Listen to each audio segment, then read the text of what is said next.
आप लोग assistant professor की तैयारी कर रहे होंगे। संभवतः नए वर्ष 2023 में फरवरी या मार्च में पेपर होने की संभावना है। अभी तक कोई निश्चित डेट नहीं आई है, लेकिन संभावना जो बन रही है फरवरी मार्च में बन रही है। तो सभी प्रतियोगी छात्र, विशेषकर असिस्टेंट प्रोफेसर की तैयारी कर रहे छात्रों के लिए मार्गदर्शन के लिए हमने एक नया चैनल टारगेट विद शैलेंद्र के नाम से नया चैनल बनाया है। समय समय पर हम सभी प्रतियोगी छात्रों का मार्गदर्शन करते रहेंगे। उसी सिलसिले में हमने असिस्टेंट प्रोफेसर का सामान्य अध्ययन का भाग 3 पेपर लेकर आया हूँ, जिनमें महत्वपूर्ण इतिहास के प्रश्नों को रखा है, करंट के प्रश्नों को रखा है, कुछ पॉलिटिकल साइंस के प्रश्नों को रखा है। तो इस प्रकार से एकदम हूबहू जैसा यूपीएससी उच्चतर शिक्षा आयोग में पूछा जाता है वैसा ही पेपर बनाने का प्रयास किया है। संभवतः इससे काफ़ी लाभ होगा आने वाले असिस्टेंट प्रोफेसर के लिए। तो आते हैं अगला क्वेश्चन। सितंबर अक्टूबर 2022 में गुजरात में आयोजित होने वाले 36वें राष्ट्रीय खेल का शुभंकर क्या था?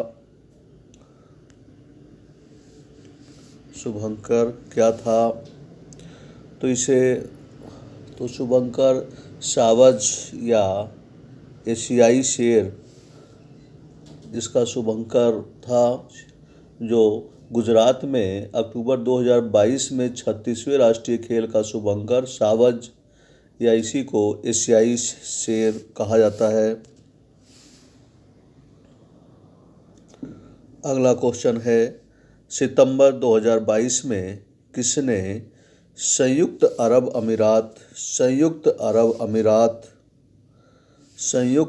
अमीरात में आयोजित 22वां दुबई ओपन शतरंज टूर्नामेंट 2022 जीता? तो इसमें अरविंद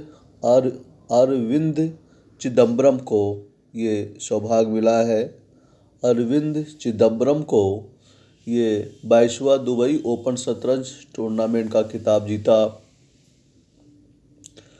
अगला क्वेश्चन करंट का, 18 अगस्त 2022 को भारत की पहली समग्र इंडोर शूटिंग रेंज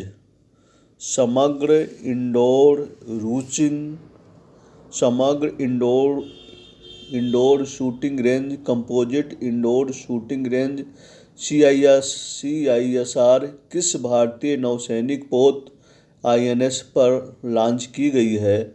तो ये लॉन्च किया गया है INS कर्ण पर। काफ़ी मोस्ट इम्पॉर्टेंट क्वेश्चन है ये, वेरी इम्पॉर्टेंट क्वेश्चन है। आ सकता है आने वाले आगामी असिस्टेंट प्रोफेसर की परीक्षा में और भी अन्य प्रतियोगी परीक्षा में भी आ सकता है। तो 18 अगस्त 2022 को भारत की पहली समग्र composite indoor shooting range CISR किस भारतीय नौसैनिक पोत पर लॉन्च किया गया है? तो यह है INS कर्ण। अगस्त 2022 में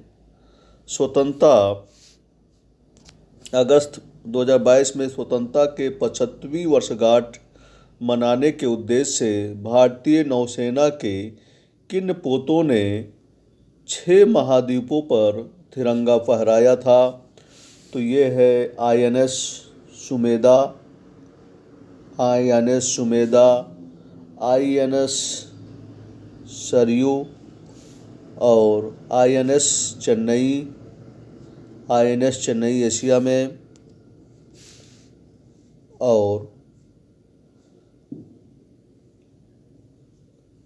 INS तवर,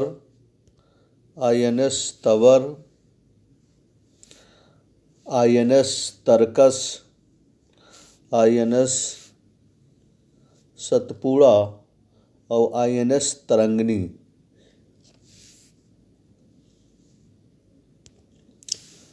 अगला क्वेश्चन है, अगस्त 2022 में फेलिक्स होफोयट बोइंगने यूनेस्को शांति पुरस्कार 2022 किसे प्रदान करने की घोषणा की गई है? तो ये जर्मनी की चांसलर एंजेला मर्केल को दिया गया है ये रिवार्ड। फेलिक्स होफोयट बोइंगने यूनेस्को शांति पुरस्कार 2022 एंजेला मर्केल को दिया गया है।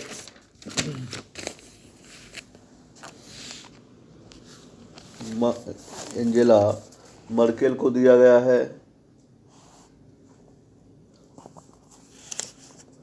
अगला क्वेश्चन, अगस्त 2022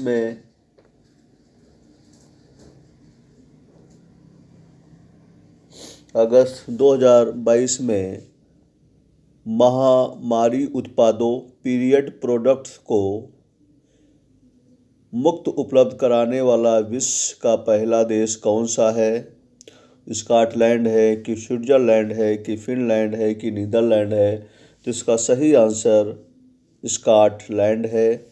यानी कि माहवारी उत्पादों पीरियड प्रोडक्ट्स को मुफ्त देने वाला विश्व का पहला देश स्कॉटलैंड बन गया है। अगला क्वेश्चन, वर्ष 1945 में हुए भारत के विभाजन से संबंधित विभाजन विभाजिका स्मृति दिवस कब मनाया जाता है? 15 अगस्त को मनाया जाता है कि 16 अगस्त को मनाया जाता है कि 14 अगस्त को मनाया जाता है कि 20 अगस्त को मनाया जाता है? तो ये विभाजन विभेदिका दिवस 14 अगस्त को मनाया जाता है। अगला क्वेश्चन है, निम्नलिखित में से किस नाटक पर गांधी जी पर गहरा प्रभाव पड़ा? हरिश्चंद्र नाटक का या श्रवण कुमार नाटक का कि शकुंतला कुमार नाटक का? तो गांधी जी पर गहरा प्रभाव हरिश्चंद्र और श्रवण कुमार नाटक दोनों पर गांधी जी पर गहरा प्रभाव पड़ा। तो इसका सही आंसर हरिश्चंद्र और श्रवण कुमार होगा। महत्वपूर्ण क्वेश्चन, इतिहास का खिलाफत आंदोलन के समय किस नेता ने अपनी हाजिक उल मुल्क की उपाधि ब्रिटिश सरकार को लौटा दी? तो मौलाना अबुल कलाम आज़ाद ने लौटा दिया था कि मौलाना मोहम्मद अली ने लौटा दिया था कि डॉक्टर M.A. अंसारी ने लौटा दिया था कि हकीम अजमल खान ने लौटा दिया था? तो इसका सही आंसर था खिलाफत आंदोलन के दौरान हकीम अजमल खान ने हाजिक उल मुल्क की उपाधि ब्रिटिश सरकार को लौटा दिया था। अगला क्वेश्चन, निम्न में से कौन सा बैंक पूर्व में इंपीरियल बैंक ऑफ इंडिया के रूप में जाना जाता है? इंपीरियल बैंक ऑफ इंडिया के रूप में जाना जाता है भारतीय रिजर्व बैंक है कि पंजाब नेशनल बैंक है कि भारतीय स्टेट बैंक है कि नाबार्ड है? तो इसका सही आंसर जो है वह भारतीय स्टेट बैंक है। इंपीरियल बैंक ऑफ इंडिया की स्थापना 27 जनवरी 1921 को हुई थी। इसे presidency bank of Bengal, presidency bank of Bombay और प्रेसिडेंसी बैंक ऑफ मद्रास को मिलाकर बनाया गया था। 1 जुलाई 1955 को इन तीनों प्रेसिडेंसियों को मिलाकर स्टेट बैंक ऑफ इंडिया कर दिया गया था। अलग से 30 क्वेश्चन में से एक अलग करंट वर्तमान समय का, लांस नायक मंजू सेना की पहली महिला सैनिक स्काई डाइवर बनी हैं, जिनका नाम याद रखिएगा, लांस नायक मंजू को महिला सैनिका स्काई डाइवर चुनी गई हैं। अगला क्वेश्चन है, निम्नलिखित में से कौन सा शिक्षण का स्तर नहीं है? अबोध स्तर है, विमर्शी स्तर है, कि स्मित स्तर है, कि श्रवण स्तर है? तो इसमें से कौन सा शिक्षण का स्तर नहीं है? तो इसका सही उत्तर है श्रवण स्तर नहीं है, श्रवण स्तर नहीं है। श्रवण स्तर शिक्षण का स्तर नहीं माना जाता है, जबकि शेष सभी शिक्षण के स्तर हैं। शिक्षण का स्तर वह आधार है जिसके माध्यम से छात्रों को क्रमबद्ध तरीके से बौद्धिक विकास किया जाता है। शिक्षण के 3 स्तरों में विभक्त किया जाता है: स्मित स्तर, अवबोध स्तर और विमर्शी स्तर। अगला क्वेश्चन है, शोध के किस विधि में कारण एवं प्रभाव संबंध स्थापित किया जाता है? दार्शनिक विधि में, सर्वेक्षण युद्धि में, कि ऐतिहासिक विधि में, कि प्रयोगात्मक विधि में? तो इसका सही आंसर होगा प्रयोगात्मक विधि में। प्रयोगात्मक विधि अनुसंधान या प्रयोगात्मक शोध की प्रमुख विधि है या तरीका है। प्रयोगात्मक विधि में कारण एवं प्रभाव का संबंध स्थापित होता है। प्रयोगात्मक विधि में कारण एवं प्रभाव का संबंध स्थापित होता है। कारण एवं प्रभाव का संबंध स्थापित करने के लिए 2 स्थितियों को संतुष्ट करना होता है। पहला, यह सिद्ध करना होता है कि यदि कारण है तो उसका प्रभाव अवश्य होगा। यह स्थिति आवश्यक है लेकिन पर्याप्त नहीं है। दूसरा, यदि कारण नहीं है तो प्रभाव भी नहीं होगा। इन दोनों स्थितियों को संतुष्ट करने के लिए ही हम सही कार्य कारण संबंध स्थापित कर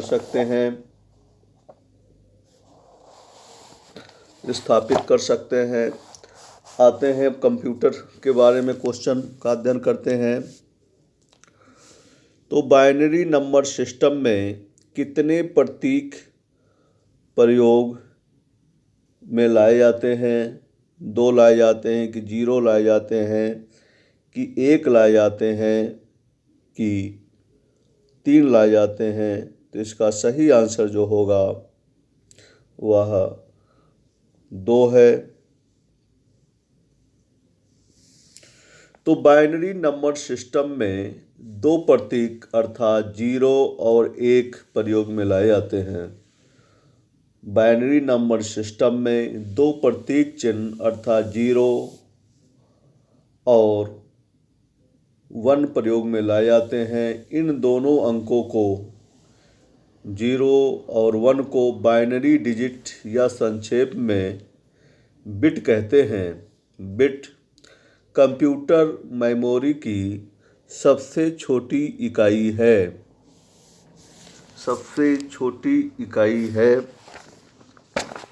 तो इसका सही आंसर जो होगा वो 2 होगा।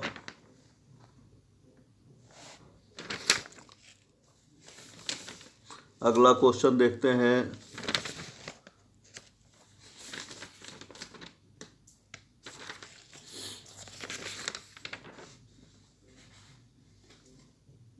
भारतीय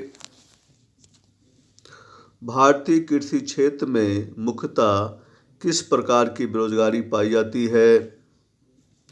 प्रच्छन्न बेरोजगारी पाई जाती है, कि संरचनात्मक बेरोजगारी पाई जाती है, कि खुली बेरोजगारी पाई जाती है, कि कि चक्रीय बेरोजगारी पाई जाती है। तो इसका सही आंसर क्या होगा, बताएं।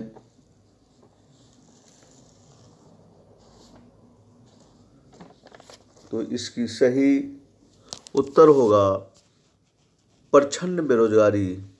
जो कृषि क्षेत्र में बेरोजगारी पाई जाती है उसको प्रच्छन्न बेरोजगारी के नाम से जाना जाता है।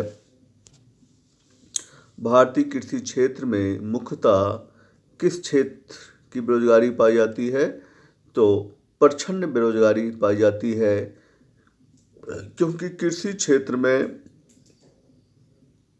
थोड़े थोड़े समय पर रोजगार मिलता है। हर समय काम का अभाव रहता है। जब खेत जोतना होता है या बोया जाता है, उसके बाद फिर फसल तैयार होती है 3 महीने 4 महीने, बहुत सी फसलें 6 महीने है, बहुत से फसलें साल साल भर की है। बुआई कटाई के समय ही लगता है, बाकी समय लोग बेरोजगार रहते हैं। इसी को प्रच्छन्न बेरोजगारी के रूप में जाना जाता है। तो इस प्रकार से जो भारतीय कृषि क्षेत्र में जो बेरोजगारी है उसको हम प्रच्छन्न बेरोजगारी के नाम से जानते हैं। अगला क्वेश्चन मोस्ट इम्पॉर्टेंट कंप्यूटर का है। पहला ईमेल किसने भेजा था? पहला ईमेल किसने भेजा था? चार्ल्स बेबेज ने भेजा था कि स्कॉट महमैन ने भेजा था कि टिम बर्नर्स-ली ने भेजा था कि रेमंड सैमुअल टॉमलिंसन ने भेजा था? तो इसका सही आंसर जो होगा रेमंड सैमुअल टॉमलिंसन इसका आंसर होगा। ईमेल इलेक्ट्रॉनिक मेल का संक्षिप्त रूप है। दुनिया का पहला ईमेल 1971 में अमेरिका के रेमंड सैमुअल टॉमलिंसन नामक इंजीनियर ने एक ही कमरे में रखे 2 कंप्यूटरों के बीच भेजा था। इन्हें ईमेल सेवा का जनक कहा जाता है। जिन्हें ईमेल सेवा का जनक कहा जाता है। अगला क्वेश्चन निम्नलिखित में से किसने कहा था पर्यावरण मेरे अलावा सब कुछ है?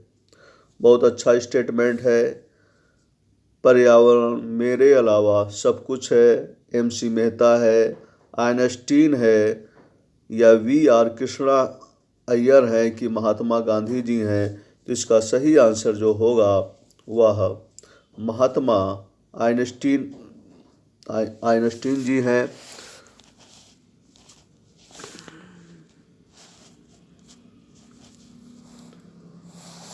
तो ये उपकथन पर्यावरण मेरे अलावा सब कुछ है, ये आइंस्टीन ने कहा था। और मार्गरेट मीड का कहना है कि यदि हम पर्यावरण को नष्ट करते हैं तो हमारे पास समाज नहीं होगा। तो ये बहुत अच्छा विचार पर्यावरणविद मार्गरेट मीड का है कि यदि हम पर्यावरण को नष्ट करते हैं तो हमारे पास समाज नहीं होगा। तो इसलिए हम पर्यावरण को बचाने का हर संभव विश्व के सभी देशों को करना चाहिए, क्योंकि पर्यावरण ही नष्ट हो जाएगा तो कोई मानव सभ्यता बचेगी ही नहीं। इसीलिए भारत देश भी कुछ वर्षों में पर्यावरण को अनिवार्य विषय के रूप में रख दिया गया है। लगभग 10 सालों से पर्यावरण को अनिवार्य विषय में BA पार्ट 1 सेकेंड ईयर में अध्ययन कराया जाता है और इसमें पास होना भी अनिवार्य होता है। पर्यावरण के प्रति लोगों को जागरूक भी किया जाता है और हमारे संविधान में भी पर्यावरण को बचाने का मूल कर्तव्य में इसको रखा भी गया है। उसी प्रकार से मार्ली मेटलिन का भी कहना है कि पृथ्वी हमारी नहीं है, हम पृथ्वी के हैं। बहुत अच्छा स्टेटमेंट मार्ली मेटलिन का भी है। पृथ्वी हमारी नहीं है, हम पृथ्वी के हैं। तो इस प्रकार विद्यार्थियों, प्रतियोगी छात्र छात्राओं, तीनों कथन आप याद रख लें। तीनों कथन काफ़ी सारगर्भित है। कोई भी क्वेश्चन इस पर पूछा जा सकता है, आइंस्टीन पर भी, मार्गरेट मीड पर भी और मार्ली पर भी। अब आ जाते हैं पॉलिटिकल साइंस के ऊपर क्वेश्चन।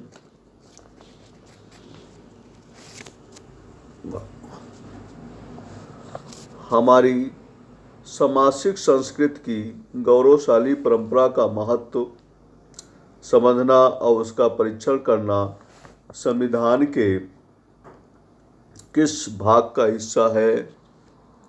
संविधान की प्रस्तावना में है कि मूल कर्तव्यों में है कि मूल अधिकारों में दिया हुआ है कि राज्य के नीति निर्देशक तत्वों में दिया गया है? तो इसका सही आंसर जो होगा वो मूल कर्तव्यों में दिया हुआ है। हमारी सामाजिक संस्कृति की गौरवशाली परंपरा का महत्व समझना और उसका परीक्षण करना, यह संविधान के अनुच्छेद 51 के तहत मौलिक कर्तव्यों में शामिल किया गया है। वस्तुतः स्वर्ण सिंह समिति के अनुशंसा पर, स्वर्ण सिंह समिति की सिफारिश पर 42वें संविधान संशोधन अधिनियम 1976 के द्वारा संविधान के भाग 4 का में अनुच्छेद 51 का के अंतर्गत मूल कर्तव्यों को जोड़ दिया गया है। इनकी कुल संख्या मूलतः 10 थी, लेकिन 86वें संविधान संशोधन अधिनियम 2002 के द्वारा 6 से 14 वर्ष की आयु तक के बच्चों को शिक्षा का अवसर प्रदान करना हर माता पिता का कर्तव्य निर्धारित किया गया है। इस प्रकार वर्तमान में मूल कर्तव्यों, फंडामेंटल ड्यूटी की संख्या 11 है। तो महत्वपूर्ण क्वेश्चन है ये आने वाले समय में फंडामेंटल राइट से और फंडामेंटल ड्यूटी से और धार्मिक स्वतंत्रता से 2-3 क्वेश्चन जरूर आते हैं। उसके बाद से पार्लियामेंट से, लोकसभा, राज्यसभा और राष्ट्रपति, उपराष्ट्रपति, चुनाव आयोग, इन सब से एक क्वेश्चन पॉलिटिकल साइंस में ज़रूर पूछा जाता है। तो एक हिसाब से कहा जाए कि अगर इसमें पॉलिटिकल में थोड़ा मेहनत कर लिया जाए तो इसके सभी क्वेश्चन आसानी से किए जा सकते हैं। अगला क्वेश्चन है, किस वाद में सर्वोच्च न्यायालय ने संप्रेषित किया कि मूल अधिकारों तथा नीति निर्देशक तत्वों के बीच सामंजस्य एवं संतुलन संविधान के आधारभूत ढांचे का एक आवश्यक लक्षण है? गोलकनाथ बनाम पंजाब राज्य, कि मिनर्वा मिल्स लिमिटेड बनाम भारत संघ, कि केशवानंद भारती बनाम केरल राज्य, या गोलकनाथ बनाम बिहार राज्य? इसका सही आंसर जो होगा वह मिनर्वा मिल्स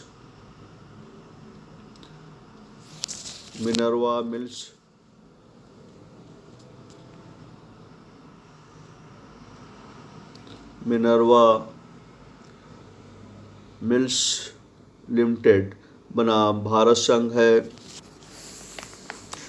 तो मिनर्वा मिल्स लिमिटेड बनाम भारत संघ 1980 के बाद में भारत के सर्वोच्च न्यायालय ने संप्रेषित किया कि मूल अधिकारों तथा नीति निर्देशक तत्वों के बीच सामंजस्य एवं संतुलन संविधान के आधारभूत ढांचे का एक आवश्यक लक्षण है।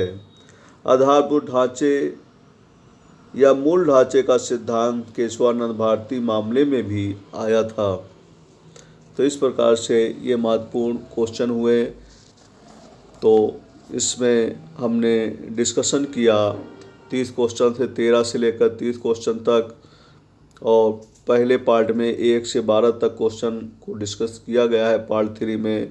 इस प्रकार हम समझ रहे हैं कि सभी असिस्टेंट प्रोफेसर की तैयारी करने वाले छात्र छात्राएँ इससे अवश्य लाभान्वित होंगे और